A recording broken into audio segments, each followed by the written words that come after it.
విడు మొరటోడు అని వాళ్ళు వీళ్ళు ఎన్నెన్ని అన్న పసి పిల్లవాడు నవ్వాడు.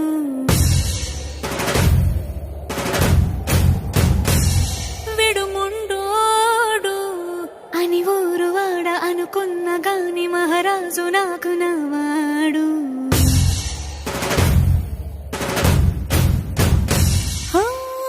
మాట పెడుసై